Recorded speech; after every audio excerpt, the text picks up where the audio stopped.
À l'Assemblée nationale, pour être plus précise, cet après-midi, avec le début des travaux de la commission spéciale, vous avez déposé beaucoup d'amendements, 19 000 pour la France insoumise. Et voilà ce que vous répond la majorité. Je trouve que c'est dévoyer le rôle du Parlement, c'est dégrader le rôle d'un parlementaire, c'est au fond, devant les Français, dire qu'on ne veut pas le débat. Et je trouve que quand on est parlementaire, c'est faire défaut. On voit bien qu'ils sont dans une stratégie d'obstruction parlementaire. Moi, je ne suis pas tellement certaine que ça honore la démocratie et que ça apporte la démonstration qu'on a là une démocratie mature. Rendez-vous compte, sur ce simple texte-là, la France insoumise fait autant d'amendements que ce qu'on avait dans les premières législatures de la Ve République. On y est habitué de la part de la France insoumise parce que j'encourage vivement nos auditeurs à aller lire les amendements qui sont déposés, où c'est un mot, une virgule qui change. Donc on voit que c'est clairement de l'obstruction. Bonjour Alexis Corbière, merci de nous avoir rejoints. Oui. Alors, votre leader, Jean-Luc Mélenchon, a clairement revendiqué la technique d'obstruction comme une technique parlementaire dont il faut bien reconnaître qu'elle n'est pas franchement nouvelle. J'ai moi-même passé quelques années au Parlement et j'ai vu ces techniques. Quand il y a des grands dossiers, par certains moments, s'il arrive, on l'utilise. Voilà, ces techniques d'obstruction. Enfin, quand même, c'est un petit peu caricatural. On essaie quand même de rénover le rôle du Parlement, l'action du Parlement. Est-ce qu'il faut se réfugier dans les vieilles techniques parlementaires? C'est une technique parlementaire dans un Parlement, celui de la Ve République, qui est assez croupion. C'est le problème. C'est que, peut-être qu'on en parlera tout à l'heure, j'ai vu tout à l'heure le sujet qui était abordé, celui de ce petit scandale qui a eu lieu sur le journée de deuil d'enfants. On va y revenir. Non, mais c'est à l'image du problème. Voilà, c'est-à-dire que quand on a affaire à des députés, je parle ceux de la majorité, qui sont des députés, on les appelle méchamment des députés Playmobil. Vous savez, ces petites figurines, ils ont tous le même visage, ils sont tous pareils. Nous, notre temps, on disait des députés godillots. Exactement. Et du temps du général de Gaulle, c'était même un gaulliste qui avait dit, nous sommes les godillots du général, ce sur quoi le général marche, les grosses godasses, qui permettent d'avancer. Sous-entendu, on se ressemble tous et on permet d'exécuter les ordres. Moi, je ne conçois pas le travail parlementaire comme ça. Mais revenons d'abord à l'essentiel. Un peu, y compris au passage, une petite taquinerie. J'ai plaisir de voir, comment il s'appelle, Benjamin Griveaux, qui ne met plus les pieds au Parlement depuis un an. Moi, je fais peut-être de l'obstruction parlementaire. Lui, ce serait bien qu'il en fasse un petit peu plus quand même, parce qu'il est quand même parlementaire. Je tiens à lui rappeler, pas seulement candidat à la mairie de Paris. Donc, je m'amuse de voir qu'il a un avis sur ce qui se passe au Parlement. Il n'y fiche jamais les pieds. Allez, venez. Non, mais c'est important, parce que quand même, des gens qui nous font la leçon n'honorent pas le mandat de député. Moi, je l'honore avec mes amis. Nous travaillons beaucoup et nous utilisons toutes les astuces, toutes les ficelles, tout ce qui permet de faire entendre quoi? Ce que vous avez dit, la protestation actuellement qui existe dans le pays. Cette protestation, il y a des gestes symboliques. Les avocats jettent leur robe d'avocat aux pieds de Madame Belloubet quand elle est là, ou dans des lieux symboliques. Les enseignants déposent leurs cahiers. Les ouvriers, j'ai vu des mobiliers de Paris, ont déposé leurs outils. Nous déposons symboliquement 19 000 amendements au pied du gouvernement pour lui dire on ne peut pas travailler dans ces conditions. Écoutez ce qui se passe, la protestation qui existe. Le Conseil d'État, c'est quand même pas une bande de mélenchonistes. Le Conseil d'État dit attention, la manière dont ce texte arrive ne permet pas véritablement qu'on puisse en voir toutes les finalités. Moi, je suis dans la commission défense et armée, le Conseil supérieur des armées, qui est une instance extrêmement, là aussi, pas du tout normalement protestataire, a fait savoir que ça allait avoir une conséquence sur les carrières des militaires. On me demande de voter sur des textes, vous avez lu Roselyne Bachelot le texte comme moi, il y a des aspects, on verra ça plus tard, par ordonnance, etc. Moi, je ne suis pas un député qui est là pour voter des choses dont je ne connais pas les conséquences pour les salariés. Vous avez gentiment rappelé, Roselyne Bachelot, que je suis enseignant. Les enseignants vont être rudement impactés par cette réforme des retraites. Le ministre Blanquer a dit, message reçu, on va revaloriser les salaires dans une négociation qui devrait se terminer au mois de juin. Et moi, on me demande, au mois de février, de voter une loi dont je ne connais pas la finalité d'une possible compensation qui aurait lieu en juin. Tout ça, c'est un travail de gribouille. Alors qu'ils fassent leur conférence salariale qui vient d'avoir lieu, et éventuellement, après, plus tard, il y aura peut-être un travail parlementaire.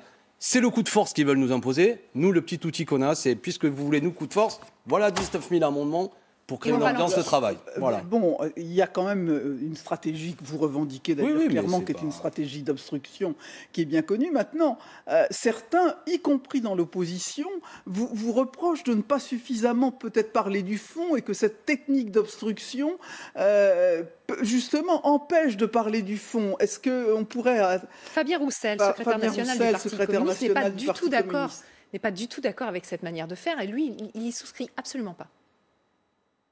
Ce gouvernement a fait le choix qu'il n'y aurait qu'une seule lecture à l'Assemblée nationale et au Sénat, une procédure dite accélérée, pour qu'il n'y ait pas de débat. On va utiliser tous les outils. La France insoumise, c'est pilonnent par le nombre d'amendements. Nous, on privilégie le débat de fond. Nous pensons, nous communistes, qu'il faut continuer d'éclairer les gens, les citoyens, les salariés, sur tout ce qu'il y a de nocif dans ce texte de loi. Oui, je comprends l'attitude de Fabien Roussel, parce que c'est vrai que, de toute façon, le système des retraites, c'est quelque chose de très, très compliqué à comprendre. Ouais. Sans même parler de la réforme, il n'y a pas beaucoup de gens qui sont capables d'expliquer clairement l'architecture du système social français. Est-ce que, finalement, ça ne vous fait pas perdre de la crédibilité quand on lit, par exemple, de remplacer le texte d'une section par une réforme bâclée au champ d'application temporel comme matériel délibérément flou? On se dit bien que c'est à la limite du chansonnier, de l'humour. Est-ce que ça ne décrédibilise pas votre discours?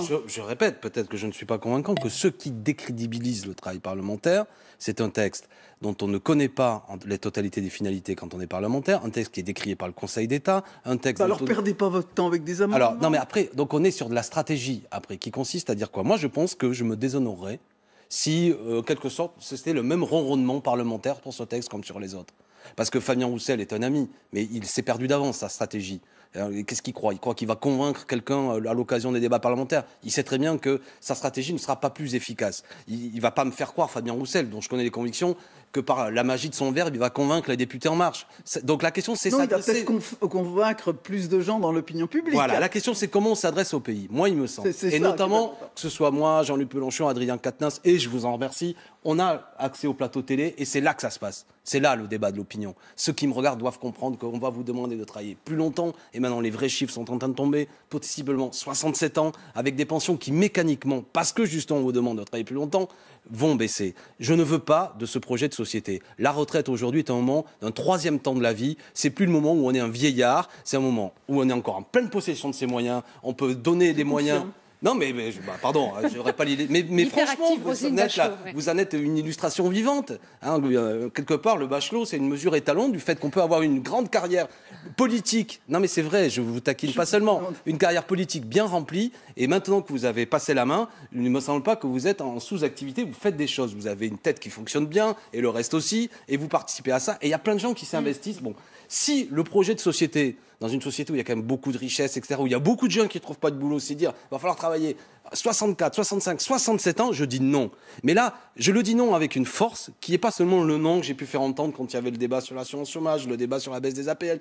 Là, c'est un non de non à cette société. Non, je ne veux pas. Et j'ai la modestie ou la prétention de penser qu'avec moi, il y a une majorité de Français. Même des gens qui ont voté Macron. Est-ce que ce n'était pas l'occasion d'un débat de fond sur le débat parlementaire? On l'a, le débat de fond. Oui, mais c'est-à-dire que vous auriez pu faire des propositions concrètes au lieu de changer juste une virgule pour arriver à 19 000. Après, c'est une question d'appréciation. Peut-être que l'histoire me donnera tort. Que quand les gens se disent, mais qu'est-ce qu'ils leur font aux Insoumis? Avec ce chiffre spectaculaire, ils voient bien que c'est pour faire entendre cette protestation. Franchement, là, les avocats, vous savez, dont vous avez parlé, que je connais bien, ils n'ont pas besoin de la France Insoumise pour savoir le degré de protestation. Mais ils attendent de nous qu'on ne banalise pas ce débat qui va avoir lieu. Vous savez, ils vont utiliser aussi le règlement pour nous écraser. Hein. Ne croyez pas qu'ils vont se laisser faire. Donc le Parlement risque d'être brutalisé. Moi, je ne veux pas. Voilà. C'est une action symbolique de la même façon. Peut-être que vous aviez suivi, je sais que vous avez suivi d'ailleurs. On avait déposé aussi une motion de censure à un moment donné. C'est symbolique, c'est perdu d'avance. Et pour autant, nous déposons par moment des motions de censure. Roselyne Bachelot, vous avez connu des grands moments de débat parlementaire dans l'histoire de ce pays.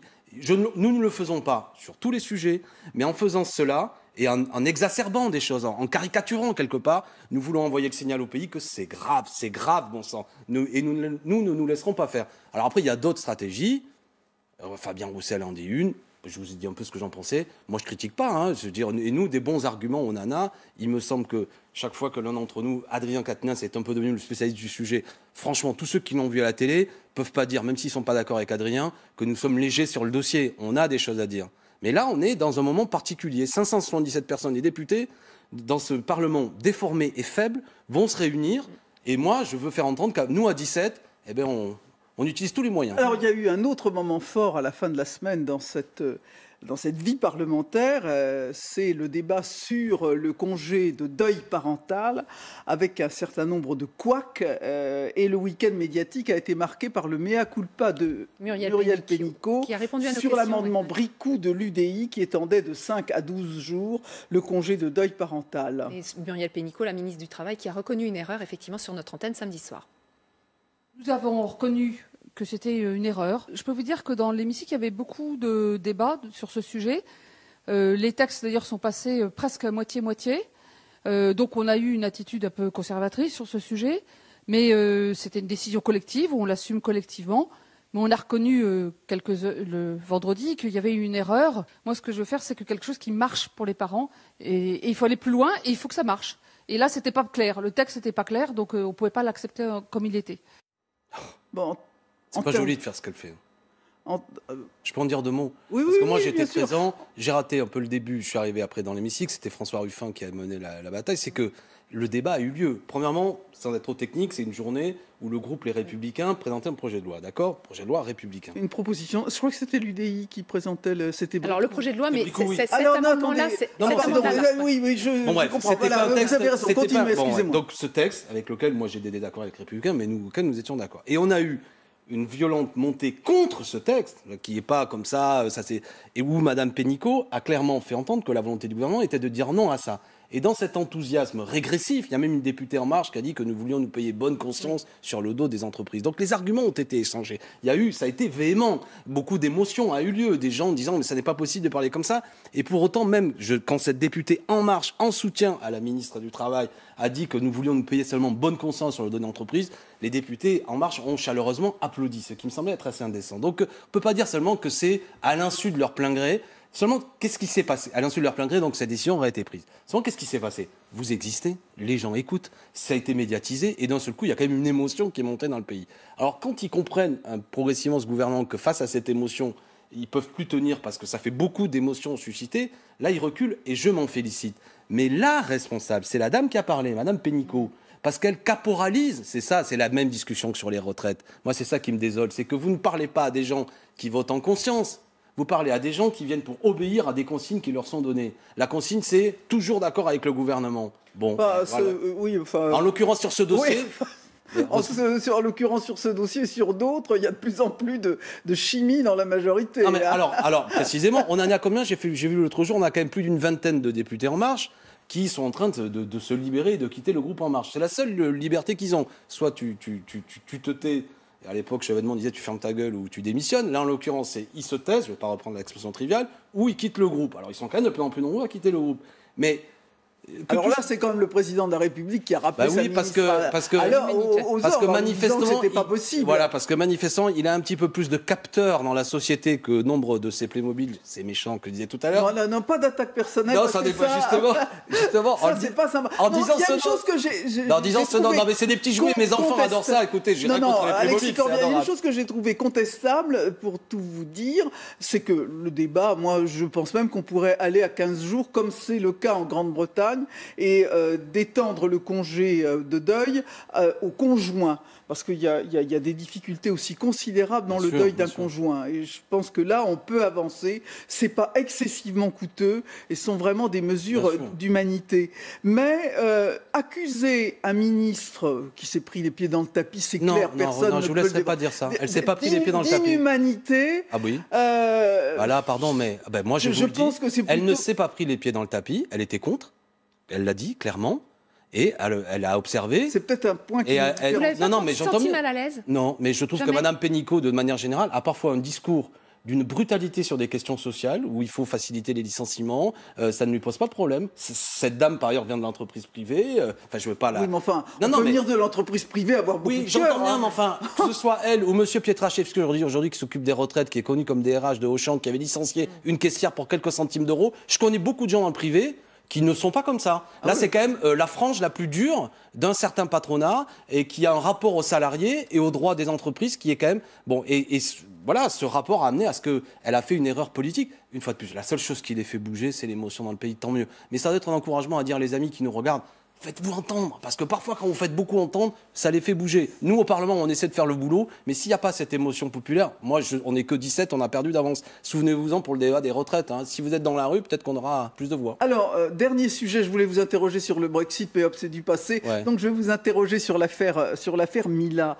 Vous savez, cette jeune fille mineure qui a dit, évidemment, je répète les chiffres, on n'ose pas les mots, mais je vais les dire, moi, parce que personne ne les dit. Votre religion, c'est de la merde. Votre Dieu, je lui mets un doigt dans le cul. il faut dire les choses telles qu'elles ont Fermez été les dites. Fermez les guillemets, je dis bien. Cela a déclenché de véritables appels au meurtre et au viol. Et finalement, tout le monde s'est partagé sur cette histoire. On pourrait peut-être entendre Ségolène Royal. Alors très vite, effectivement, on va voir qu'elle n'est pas du tout mise là.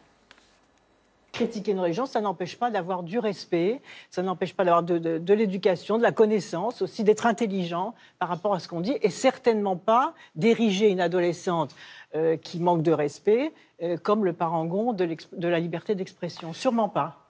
Alors, on vous a senti à la France Insoumise un peu gêné sur cette affaire, un peu lent à la réaction. Donc j'aimerais vous entendre. Non, mais attendez, que les choses soient simples. Premièrement, nous sommes entièrement consacrés à la bataille contre les retraites. Deuxièmement, je vais être très clair sur ce sujet. On a le droit de critiquer les religions. On a le droit. On a le droit de blasphémer. Même dans des... C'est clair. Attendez, encore heureux, le droit au blasphème n'existe pas en République, d'accord? On a le droit de Le droit au blasphème existe en République. Mais le droit au blasphème, enfin je veux dire, le blasphème n'est plus... L'interdiction du blasphème n'existe pas. Merci de me corriger, parce que chaque mot, là, le blasphème n'existe pas, d'accord? Ça n'existe pas. On a le droit de critiquer les religions, de dire ce qu'on veut, etc. Ça ne veut pas dire qu'il faut le faire de manière... Mais que ça ne doit pas susciter... Mais on a le droit, voilà. Donc on a le droit de le faire.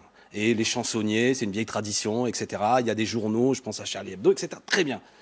Deuxièmement, il est hors de question que quiconque, quand il fait cela, subisse des menaces de mort. Donc cette jeune fille, comme n'importe qui, ne doit pas subir de menaces de mort. Donc aujourd'hui, le débat, moi, il est simple. Il faut que la République, ministre de l'Éducation nationale, ministre de l'Intérieur, parce que j'ai cru comprendre qu'il y avait un problème pour scolariser cette jeune fille, trouve les conditions. Mais c'est pas à moi de le faire. Hein. Moi, je soutiens si M. Blanquer a besoin d'aide, mais elle doit être scolarisée. Peut-être trouver les moyens, si j'ai cru comprendre que le CNED la prenne un peu en charge, parce qu'il y a une telle passion d'enseignement à distance, dû notamment aux réseaux sociaux, parce que c'est tout ça, c'est à l'heure des réseaux sociaux où cette jeune femme. Moi, je ne commente pas ses propos, je les trouve en plus assez déplacés, mais ce n'est pas le sujet. Bon, voilà, donc il faut trouver la solution et la protéger. Une fois qu'on a dit ça, voilà, on peut passer Ce que je veux dire, c'est que j'en ai assez, moi, mais qu'on utilise parfois des choses qui sont...